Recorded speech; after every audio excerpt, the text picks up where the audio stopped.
Hello, I'm Bill Dendy, and I'm here to talk to you today about training for the secretary position for your club. Now, my own personal experience has been that in most clubs, one of the most precious, most unappreciated, most challenging jobs of all is probably the one you signed up for, which is being secretary of the club. But I also think it's one of the most rewarding jobs. And it's interesting that as we talk from club to club about the secretary's position, oftentimes it's the secretary that will take a term of more than 1 year. The president's position, of course, is only 1 year at a time, but the secretaries will often serve for 1, 2, 3, or more years.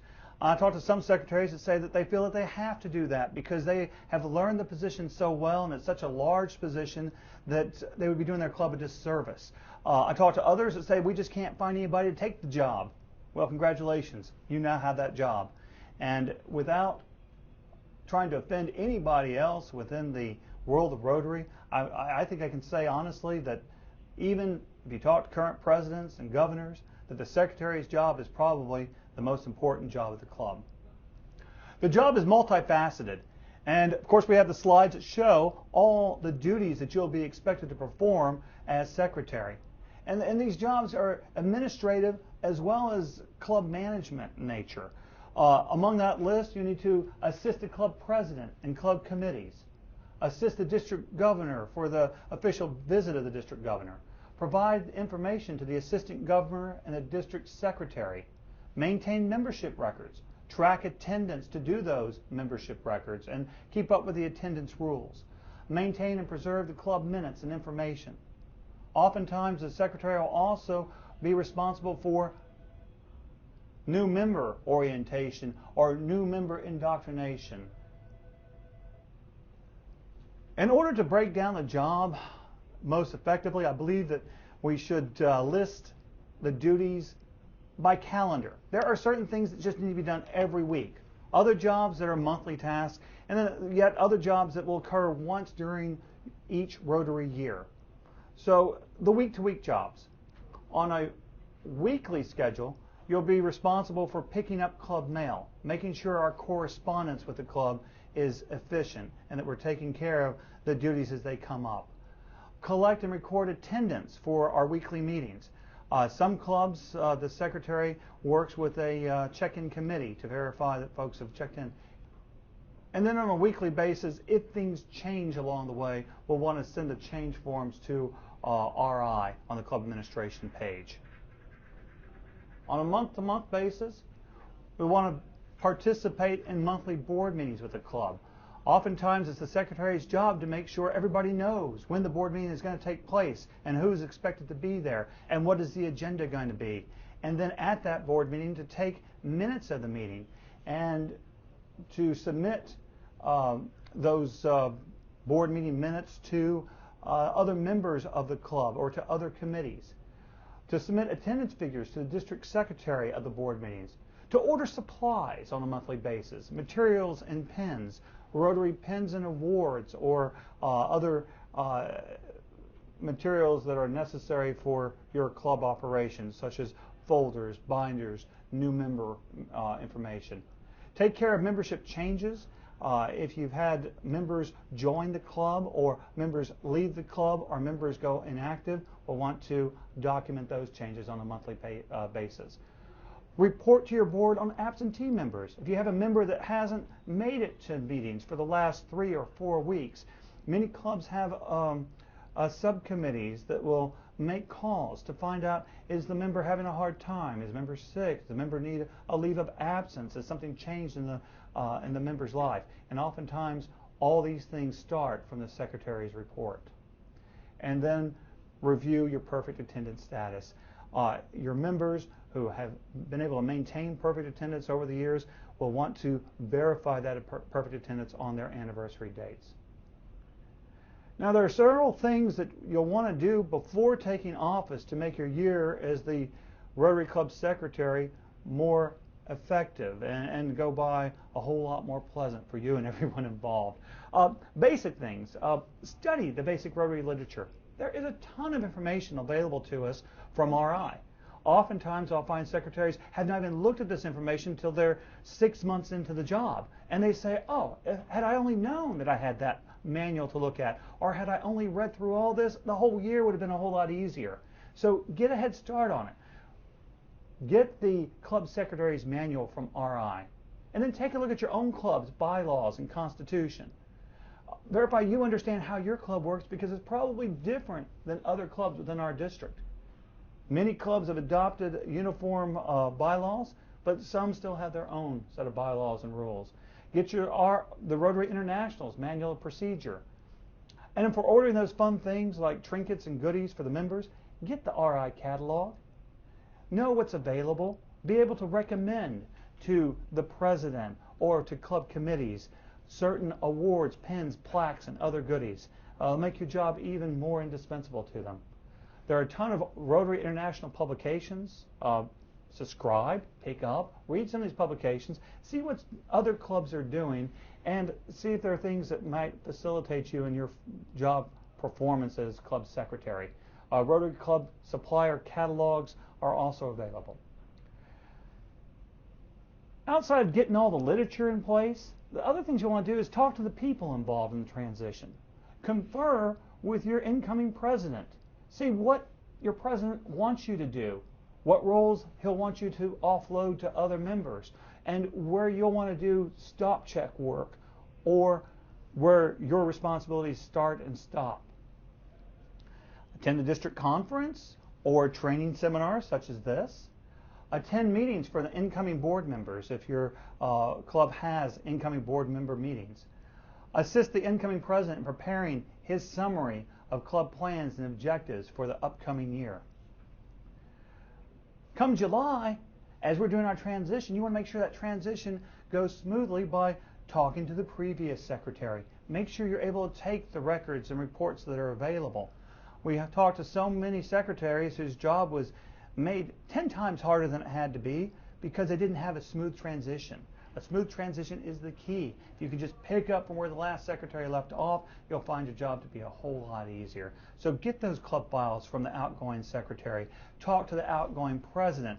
See if there are any things that he would have wanted the secretary to have done that didn't get done last year, or things that he really appreciated, so that you know what to expect for your year with your president. Ensure that club dues invoices are mailed to members in July. These payments are due to RI and to the district. And yes, we do pay dues to both RI and the district. And yes, it's usually the treasurer's job to collect the dues. But in many clubs, it's the secretary who puts together the list of members, who sends out these invoices, who has to work in concert with the treasurer. So find out, are you expected to do this, or is this the treasurer's job? And at what point do you need to participate, and at what point does the treasurer take over? I see a lot of errors when people ask, well, why didn't dues get in? And everybody's pointing to everybody else. We thought the president did it. No, he thought the treasurer did it. No, the treasurer thought the secretary got them out. And nobody got their dues into the club, and so the club didn't have the dues to send to RI and to the district, just because of a communications gap that could have been resolved in July when you first take office. Prepare your new club roster. Some of y'all might find that your club rosters have not been updated in a while. Some of y'all might use software programs or Club Runner to update rosters. It is such a neat thing to have a usable club roster. And if it's not up to date and usable, make that one of the first tasks. It will be a benefit to the entire club to have an updated and complete roster. Drop members who are no longer involved, add the new members who haven't been added to the roster since the last review. And then finally, July is not too early to start preparing for your district governor's visit and find out how you'll be assisting the president-elect, and committee members in preparing for that visit.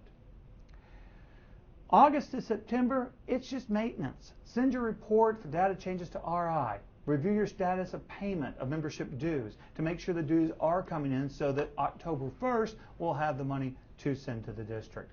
By October, it's usually a treasurer's job to make sure by October 1st the dues have been paid, but do a double check. Make sure those things have been paid. Send prorated dues to RI if necessary, and then report your data changes to RI and the club administration. November,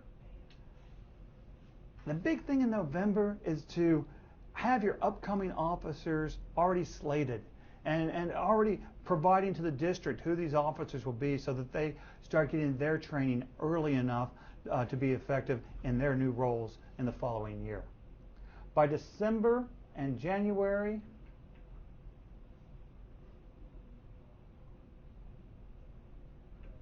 I'm sorry, back to December. Okay, by December, the club officers should be elected. Submit a Rotary Club Officers Report form. Go to RI, the district governor, and the governor-elect we want to send these copies to the district governor, governor-elect, and to RI of who these officers will be. December and January, of course, you're doing your monthly report on data changes to your IRAs, to your club, to RI on your club administration's page. January is Rotary Awareness Month. Many clubs are going to do special events in January. As secretary, some clubs expect you to be the one to tell them, hey, January is Rotary Awareness Month. And I guess you should be telling them that in December, so by January, there's something for them to do. So be aware that January, special month. Prepare and submit your Rotary International semi-annual dues as well in January. February and March, monthly upkeep. Check your Rotary page, your club administration page, and report data changes to RI. April is Rotary's magazine month, and a lot of clubs will do magazine drives for the members who are not already subscribing to the Rotarian and other Rotary magazines. We want to send our prorated dues report to RI for new members that were added in January, February, and March. And April, you're almost done with your year, if it's just a one-year term you're doing. And this is a great time to talk to the new secretary who'll be coming in and have them work with you in May and June to start doing some of the jobs that you do on a monthly basis, so by the time they take the reins in July, they'll be very well prepared. May, we want to submit our reports. And June, our fellowship month, that's the month that we want to coordinate with the incoming secretary, start turning over the responsibilities, so by July 1st, next year's secretary is able to do the job efficiently. Now, new members are the lifeblood of Rotary, and for many clubs you'll have a membership committee and you'll have other groups that will talk about how to bring in new members. But as we talk to people who've come into Rotary and may not have stayed in Rotary, the bottom line thing is they weren't engaged. And oftentimes that engagement begins with the club secretary. The club secretary, of course, is often the one who will collect the application from the member and make sure that the application is presented to the board, or that the presenter or the promoter of the individual is making the presentation to the board. The secretary often does the research and the assignment of the classification. And I know some larger clubs will have classification teams or classification committees to do those classifications. But in the smaller clubs, it usually falls onto the secretary.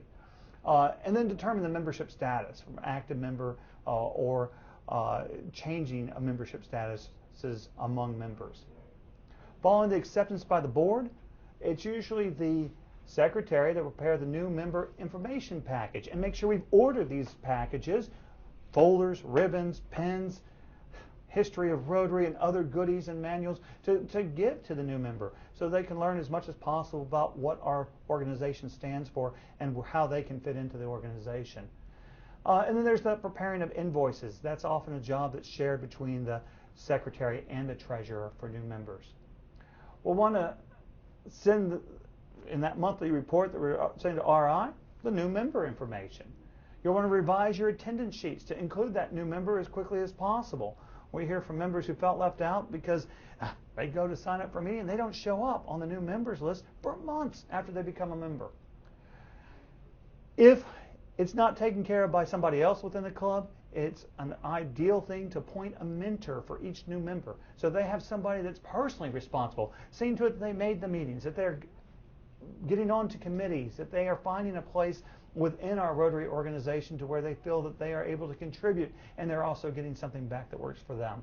And it's usually an individual within the club who has a few years. That's a great idea as a mentor. So if we don't have another person within the organization doing that, oftentimes it's the secretary that can assign the mentor. Orientation programs. Some clubs have wonderful orientation programs where we'll spend time at different members' houses over the course of several weeks to learn so much about Rotary. Others are a lot more informal. Some may do fireside chats or making sure that we have social time with members and new members. The secretary can play a key role in making sure that these things take place.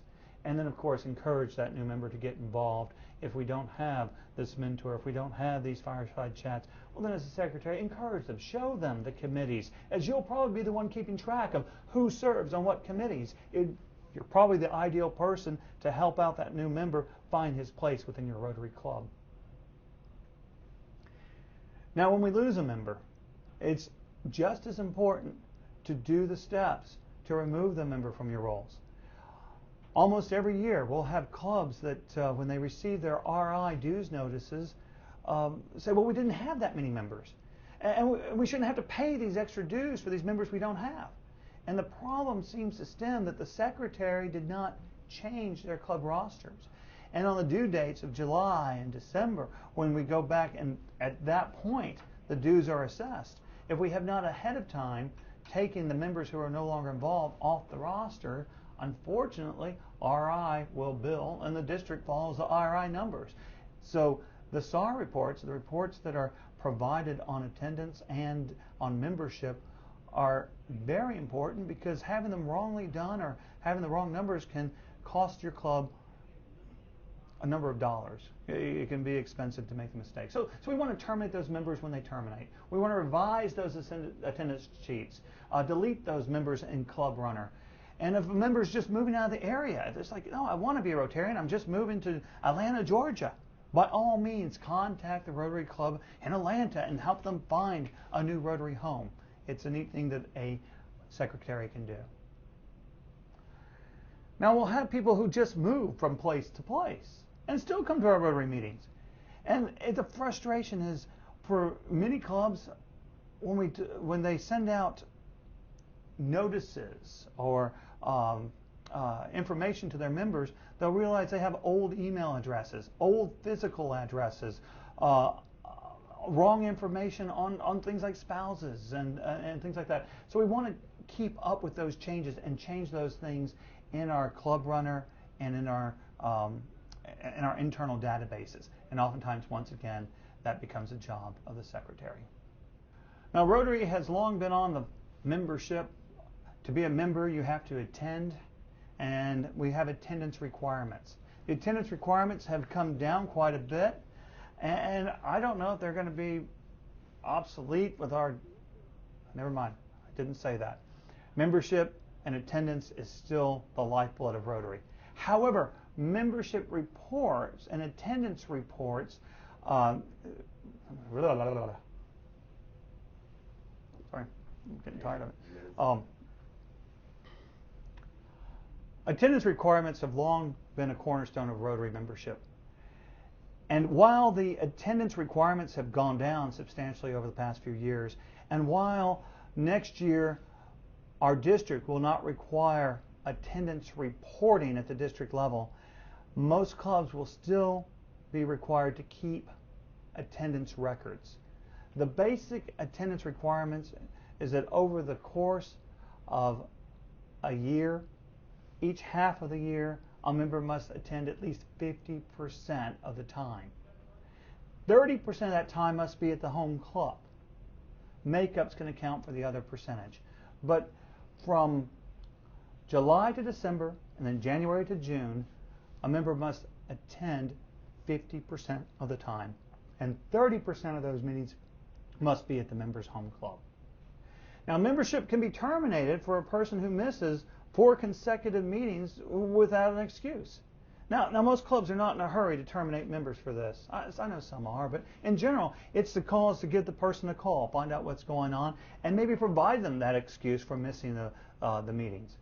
Attendance can be excused for various reasons. See your own club constitution. It varies from club to club.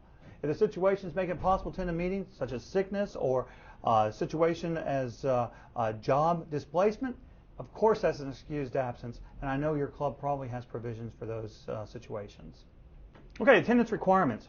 All club members are required to maintain that attendance, except honorary members. I know a lot of clubs will have a significant number of honorary members. Of course, honorary members aren't required to attend. They're honorary. There are also members that may be excused by the board because of job travel or because of sickness or taking a leave of absence. And these people usually still pay their dues, but they're excused from attendance. And then Rotary now has the 85 rule. If a person has combined their years in Rotary and their age, 85 or greater, and I know that's easy for a lot of our clubs to hit now, isn't it? But 85 or greater, they may be excused. I'm sorry, you just went beyond it. Sorry. You did the 85 already. Okay. They may be excused from attendance, although many of these members are some of our best attenders because they still want their 60 years of perfect attendance. Now, makeup requirements. If you can't make your home club, what do? Well, 14 days prior to or 14 days after a missed meeting, you go and make up a meeting in another club. Ask the club secretary to provide you evidence of the makeup. Provide it back to your club secretary. Oh my gosh. Yes, that is one more job that the secretary is doing. You're keeping track of the makeups from your members and you're providing makeups to other members. Now, I know some of the larger clubs will have committees that will do this for you, but it still falls on the secretary to make sure this job gets done. Members must attend at least 50% of a club's regular meeting. What does that mean? Well, I've had folks walk into a meeting in the last 15 minutes. They grab the dessert and they say, I need a makeup. It's hard to say no, but the member must attend at least 50%. And that's a lot more relaxed than the rules used to be, where you had to be in the meeting for the entire business section of the meeting. So we're only asking for 50% to count it as a meeting. So you must be in the meeting for at least 50% to count as attended. If you attend a RI meeting or a convention, you can get up to 2 credits for attending these things. Or a district meeting, conference, or assembly, you can get credit for that as well. So you'll have a lot of members who will have more than necessary.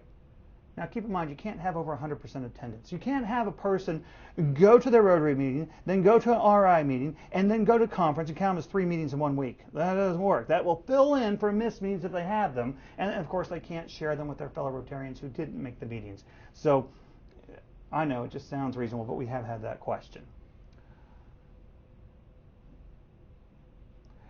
Now you'll have some odd situations perhaps where a person goes to another Rotary club to do a meeting, to do a makeup, and they arrive and that meeting just isn't taking place for whatever reason.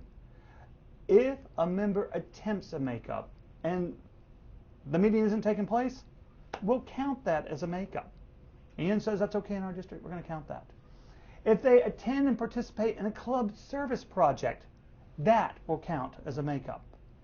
If they attend a club board or club service committee meeting, that can count as a makeup. So you can see that for our active Rotarians, it's not difficult to maintain 100% attendance. And I used to wonder, how in the world did this person for 50 years have 100% attendance? Well, it's because they were serving on a couple of committees, because they were active at the district level and RI level. And if you do these things, you'll find most of your members can have 100% attendance. Now the weekly attendance calculation, I know it looks like algebra, but it's pretty straightforward. You take your total number of members credited with attendance.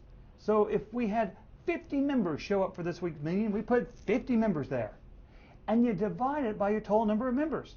So if you had 60 members, you divide it by 60. But you get to subtract the ones that have excused absences, or the ones that are honorary, or the ones that reach that 85 rule or have a leave of absence. So if we had 60 but 4 of them have exceptions, exclusion, or whatnot, well, then we only have 51 as required members, and we had 50 attend. So our percentage is way high. So this is how we do our attendance percentages, and clubs will keep that, but our district is no longer requiring us to provide those club percentages. But you still need to track it, otherwise you can't track the perfect attendance of each member, and you can't do some of the other jobs the secretary is going to be required to do. All right, now let's talk about the fun stuff. the catalogs, the supplies, the goodies, the pins, the plaques, the awards. Yeah, a lot of that falls to the secretary as well. And there's so much to choose from. And it's all cost ranges as well. And some clubs will provide speakers gifts for every week for their speaker. And some clubs will provide a Rotary mug, a Rotary pen. Others will provide things like a donation to another charity or organization or activity that we're involved with. Whatever your board does, those are the weekly gifts, and oftentimes it falls to Sarah to provide that, but there are also the annual gifts, awards, and other things you do within your club. And each club has their own traditions in that, but just know there is a wealth of material of Rotary logo things for these awards, such as the online categories, catalogs, the American Specialty Supply Company, and National Award Services. And we'll have more of that on the presentation here. Russell Hampton, yes, love them. Gary White, go ahead. And more websites for that. See your brochures and information. So, in summary, the secretary job is probably one of the most vital, important jobs of all the club officers. It's oftentimes a background job, doesn't get a lot of recognition, and it's oftentimes a job that a person will serve in for more than 1 year. It's a job that requires a lot to do a transfer. It takes a lot to be a good secretary because you have so many responsibilities. But if you'll divide these responsibilities between the jobs that have to be done every week, the jobs that have to be done on a monthly basis, and those jobs that will be done at certain intervals throughout the Rotary year, it'll make it a whole lot more fun. It'll make you a whole lot more efficient as your club secretary, and you should enjoy the process. And also, be sure to include your predecessor and the person who will be taking your position in the following year as you incorporate your overall planning for the year. All in all, there are a lot of resources to help you be the best secretary that you can be. Do not hesitate to contact our Rotary District Secretary. That's Andrea Stowe. We've got her information. She's with the Plano Metro Rotary Club. The secretary job is probably one of the most challenging and maybe one of the most rewarding jobs in the club. It's a job that oftentimes isn't front and center. Oftentimes the secretaries get a lot of credit for all the work that's being done. It's a job that many times will go for more than a year because it takes a while to learn the job, and it's difficult to transition from one secretary to another because the rules vary from club to club and what you'll be responsible for. Just know that there are many resources out there for you. You have the resources of our district. Our district secretary is Andrea Stowe. Her information is available to you here. She's the Plano Metro Rotary Club, and she's available to help out on district level and to put you in touch with resources that are available through RI. Your own club probably has a ton of resources, and talk to those who've done the job before. And I guess the key thing is work closely with your board of directors and work closely with your president. Find out what they expect and make sure that you are aware enough of how the other officers' positions interact with yours so there's no miscommunication on what the secretary is going to do versus what the treasurer will do. I hope you have a wonderful Rotary year, and if we can be of service, please give us a call. Thank you very much.